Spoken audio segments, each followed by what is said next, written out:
निकाल लागला. खूप सत्कार झाले. आता हा शेवटचा सत्कार. याच्यानंतर आता सत्कार नाही. आता आपल्याला काम करायचं. पण या निमित्तानं आपल्या सगळ्यांच्या साक्षीनं मागच्या 10 वर्षांमध्ये आपण जो संघर्ष केला त्या संघर्षाचं अगदी थोडक्यात आणि शेवटचं वर्णन मी तुम्हाला करतो. मी ॲडिशनल डायरेक्टर होतो. 2008 ला ॲडिशनल डायरेक्टर पदाचा राजीनामा दिला. 2009 ला विधानसभेच्या निवडणुका लागल्या. उद्धव ठाकरेंचे आणि माझे अतिशय जवळचे कौटुंबिक संबंध. मी त्यांना तिकीट मागितलं 2009 ला. उद्धव साहेबांची काही त्यांच्या सर्व वगैरे असतात सगळ्या पॉलिटिकल पार्टीचे, त्यांची फारशी काही इच्छा नव्हती. ऐन वेळेला अर्जुन खोतकरांना घनसावंगीमध्ये तिकीट मिळालं. अर्जुन खोतकरांना तिकीट मिळालं तर आपल्या मतदारसंघामध्ये जसं आता जयमंगल दादांनी वर्णन केलं की फेक नॅरेटिव्ह तयार करण्याची खूप मोठी पद्धत आहे, खूप मोठी परंपरा आहे. 2009 मध्ये असं नॅरेटिव्ह केलं की अर्जुन खोतकरांची पिठाची गिरणी तरी आहे आणि आम्ही घनसावंगीमध्ये खूप विकास केला. तुम्ही घनसावंगीमध्ये येऊन बघा आणि जालन्यामध्ये एक्सप्रेस कॅनॉल काढा. या 2-3 मुद्द्यांवर अर्जुनरावची जी 82 गावं आली होती आपल्या मतदारसंघात, त्या सगळ्या गावामध्ये अर्जुनराव मॅनेज झाले. आपल्याकडच्या भागामध्ये अर्जुनरावला चांगली मतं पडली, परंतु त्यांच्याकडचा जो भाग आला होता तो या नॅरेटिव्हला बळी पडला आणि अर्जुनरावचा 22-23 हजार मतांनी पराभव झाला. नंतर 2009 ते 14 अर्जुनराव काही कळून द्यायला तयार होते की ते इकडे राहायला तर राहिलं नाही, ते इकडे फिरायचं झालं ते फिरायचं. शेवटपर्यंत त्यांनी आपल्या सगळ्याला घुमवलं. असं काही आणि 2014 शेवटी त्यांनी सांगितलं की मला घनसावंगी नको. राहू दे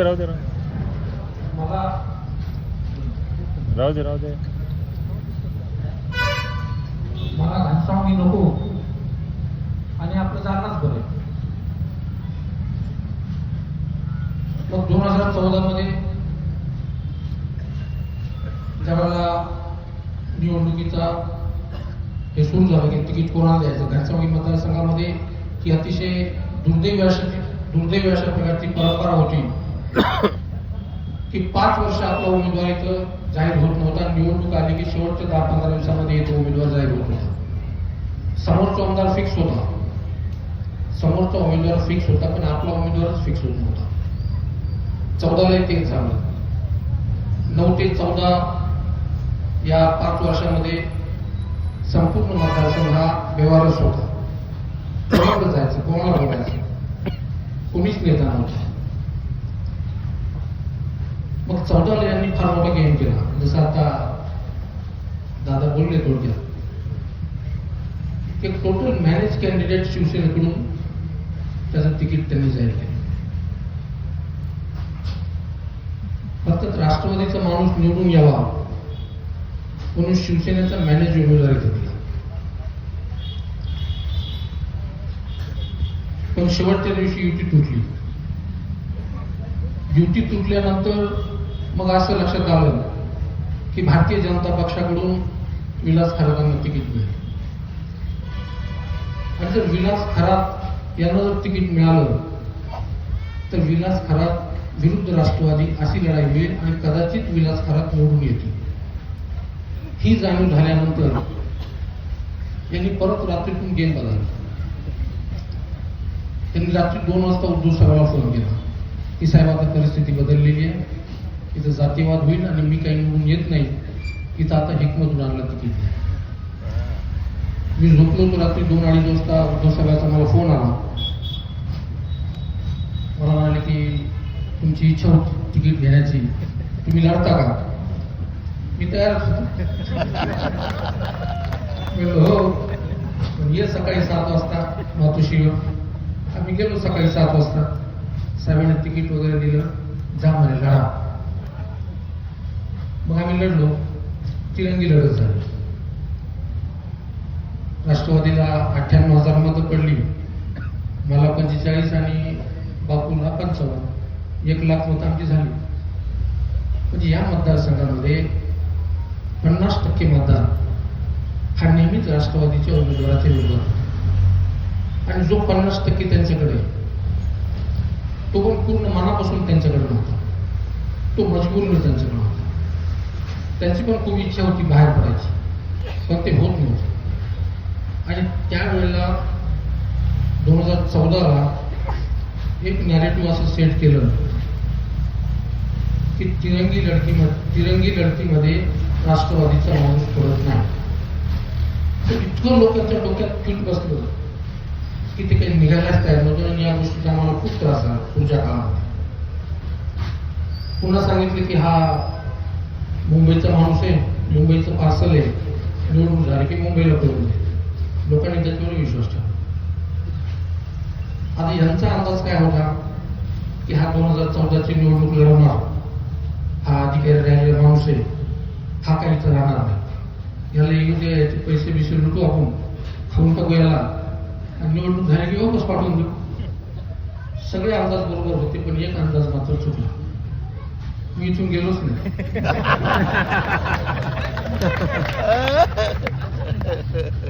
मग तिथं सगळे भयंकर परेशान झाले आणि जायला जात का नाही म्हणा.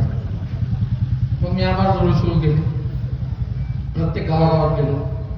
आणि खऱ्या अर्थानं घनसावंगी मतदारसंघ जर मला कधी कळला असेल तर 2014ची निवडणूक हारल्यानंतर ज्यावेळेला मी प्रत्येक गावागावात गेलो त्यावेळेला घनसावंगीचा मतदारसंघ काय आहे, त्यांच्या अडचणी काय, त्याची खरी खूप जाणून झाली.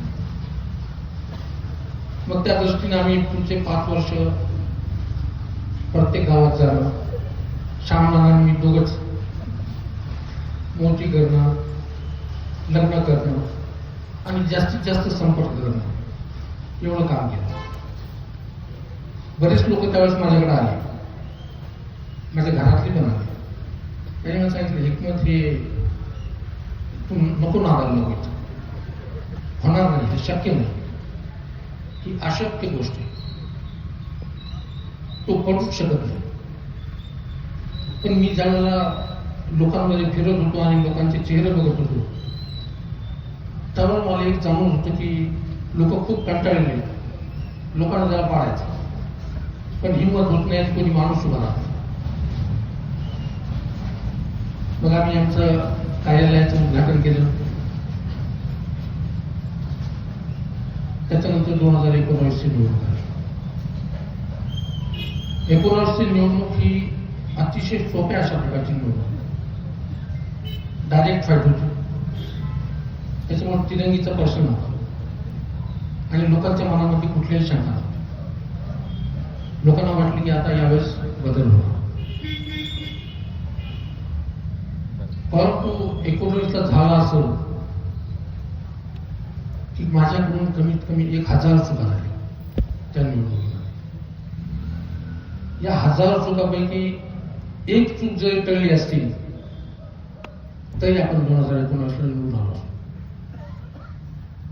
पण तशी योग नव्हती. 3400 मतांनी आपला पराभव झाला. त्याच्यानंतर आम्ही योग अजून बिघडली.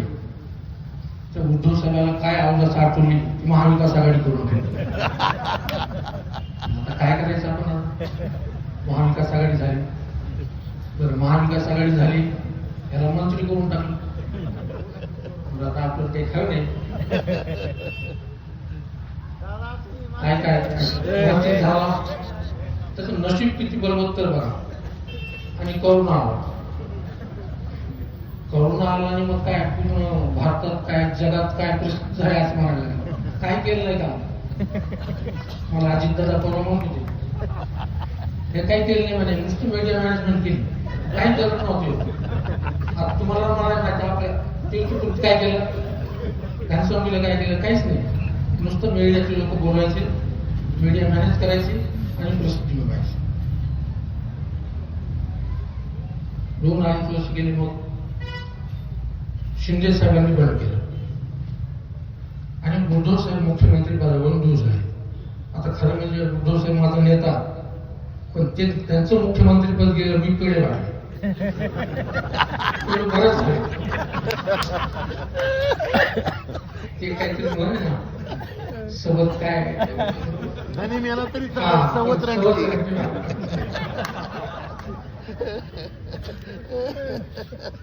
मग मला वाटलं आता काहीतरी होईल. आता मग साहेबांचे मला दर महिन्यात फोन, तुम्ही काही काळजी करू नका, आपण काही महाविकास आघाडी करणार नाही आणि आपण स्वतंत्रपणे लढणार, तुम्हाला लढायचं.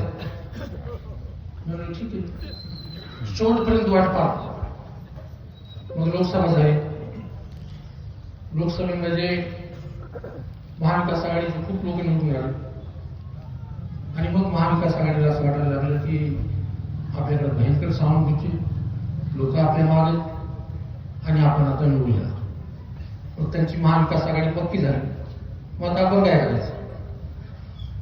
2009 साली पुन्हा परिस्थिती निर्माण झाली की आपल्याला तिकीटच नाही.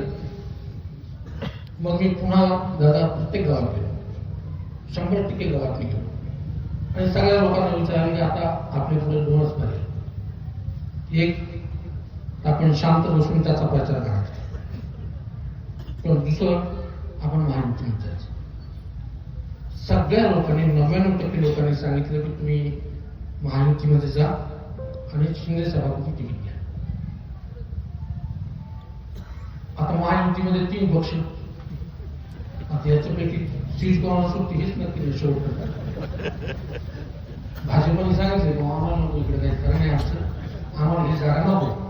भाजप पकडलं, अजित दादा म्हणजे जागा माझी आहे. कशी काय तुमची 25 वर्षापासून माझा आमदार आहे, कारण तू गेला तिकडं. नाही अजित दादाने बोलून, अजित दादा तुम्हाला घेऊन गेलो. अजित दादाने बोलवलं आणि ते दादाचा आवाज जोरात, तुम्हाला घड्याळीवर लढायचे आणि विधानसभेत जायचं. मी काहीच बोललो दादा. बाहेर आलो, शिंदे साहेबाला फोन केला, म्हणून साहेब ते दादा असं म्हणते, आज तुम्हाला तू काही काळजी करू नको, तुझा प्रवेशच करू टाका आणि मग जागा तर घ्या तुमच्याकडे, तुम्ही जाऊ दे. मग आमचा प्रवेश ठरला. बरं, प्रवेश ठरला, सगळं झालं, आम्ही मंडप बिंडप सगळं टाकलं, लोक सगळे आणि नेमके रतन टाकला, आमचा कार्यक्रम कॅन्सल. काही खरं नाही. गेलो मुंबईला शिंदे साहेबाकडे. शिंदे साहेब आता जाऊ दे, आता सगळं मी 5-50 लोक दोन इथंच माझा प्रवेश करा. तुम्ही नाही, मला तिथंच यायचं. 4 दिवस मंडळ आमचा तसाच. 4 दिवसांनी आले. मग आले पूर्ण घनस्वामी तालुक्यात कुठंच पोहोचले. जिथं आमचा कार्यक्रम तिथं. आता पुन्हा कॅन्सल होतं काय, पण ते पावसाचे मग ते आले, त्यांचे हेलिकॉप्टर उतरलं, कार्यक्रम झाला, आपला प्रवेश झाला. नंतर मग झाला प्रचार. मग शेवटी दादाने मनाचा मोठा दाखवला. दादा म्हणजे ठीक आहे, तुम्ही घ्या तिकीट. मग आम्ही घेतलं तिकीट. शेवटच्या दिवशी पुन्हा 12 वाजता तिकीट मला 28 तारखेला. ते कोणती शेवटची गाडी. 12 वाजता गाडी लावून सकाळी 6 वाजता आलो, प्रचार सुरू झाला. अशा पद्धतीने दादा आम्हाला घेतलं यावेळेस. इतकी अवघड निवडणूक ही मला नाही वाटत महाराष्ट्रामध्ये इतकी अवघड निवडणूक कोणी झाली असेल. 2 माजी आमदार माझ्या विरोधात, एक फुल मॅनेज केलेला पक्ष, ते बोलायचं तर ते विरोधात होता माझ्या ते माझ्या विरोधात. वंचितचे माझंच मत खायला लागला. आणि ते आमचे खासदार साहेब 2019 परिस्थिती अशी होती की ज्या वेळेला राजेश दादा उभे राहिले होते निवडणुकीला आणि आपले खासदार होते, इतकी नाराजी होती, प्रचंड नाराजी. लोक मला बोलून घेत होते, पण तुम्ही त्यांचं नाव घ्यायचं, आम्ही त्यांना मतदान करणार नाही. बूथवर बसायला लोक तयार नाही. सगळ्या लोकांचे पाय पडून मिटिंग घेतल्या. बाबा आपल्या पक्षाचा माणूस आहे, आपलं काम करावं लागेल. सगळ्या गावागावात गेलो, फिरलो आणि फक्त घनसावंगी मोदी निवडून 42,000 मतांनी निवडून आले. 26,000चे आपले घनसावंगी.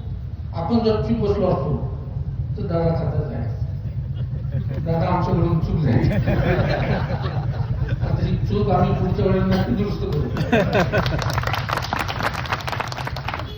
निवडणुकीच्या काळात सगळे मतं फायनल नाही आपली. आपल्याला मतदान कोणतं असे होते.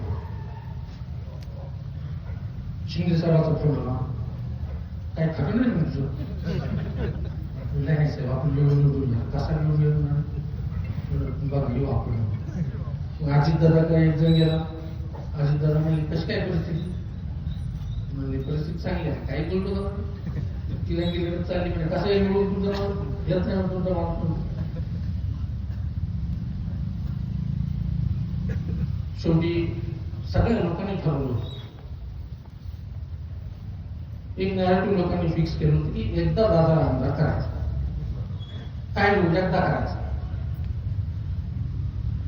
आणि मग इतके सगळं मत विभागणी होऊन सुद्धा सगळ्या लोकांनी ठरवलं. मत विभागणी झालीच झाली. 7,500 बोगस मत महाकाळात वातावरण. हे सगळे बाहेरचे लोक, ते 7,500 मतं, अपक्षाचे 23,000 मतं, वंचितचे 20,000 मतं, बोगस 7,500 मतं. जेव्हा सगळं जाऊन पण आपण निवडून कारण म्हणजे हा दैवी चमत्कार. मला अजूनही वाटतं निवडून दादा म्हणले आमदार झाला सगळं वाटतं. मला अजूनही वाटतं रात्री झोपेतून उठतो तर खरंच झालं काय.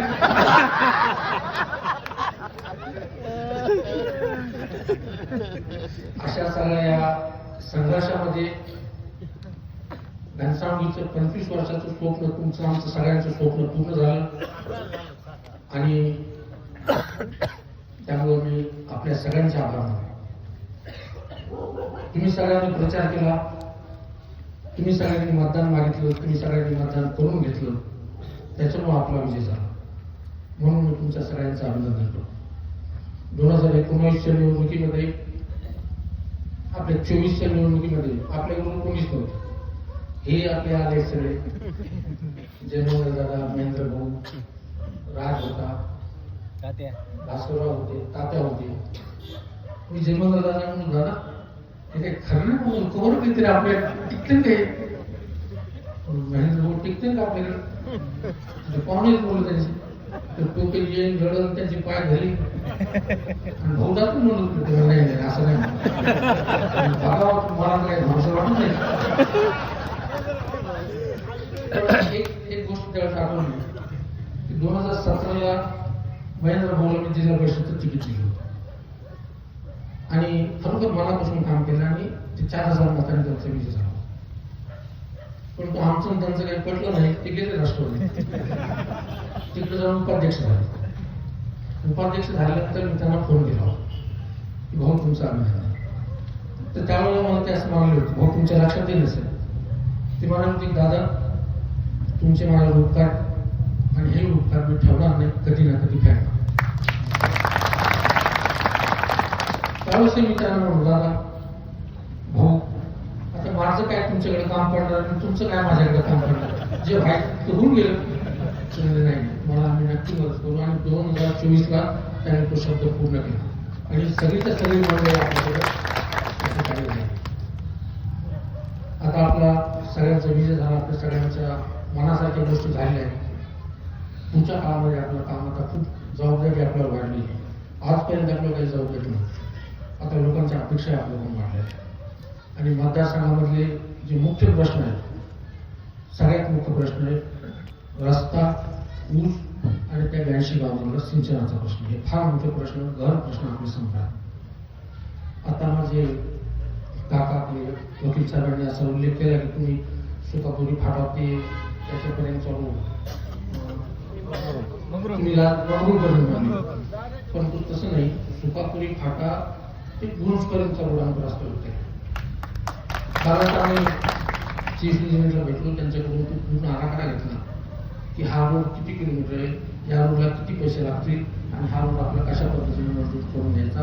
त्याचे प्रयत्न आपण कालपासून सुरू केलेले. यासाठी आपल्याला राजेश दादांची नक्कीच मदत करणार आहे. कारण अजित पवारांकडे मी गेलो की ते अजून माझ्याकडे असंच लागतो, तो माझ्याकडे आला नाही. माझी जागा होती ती, पण नव्हती तुमची, नाही माझी चुकी. त्यामुळे दादांची मदत आपल्याला त्या ठिकाणी लागणार आहे. आपल्याला जेवढा जास्तीत जास्त निधी आणता येईल तेवढा जास्तीत जास्त निधी आणून तात्यात तुम्हाला निधी देऊन पुन्हा एकदा मी आपल्या सगळ्यांचे आभार मानतो, सगळ्यांचं अभिनंदन करतो.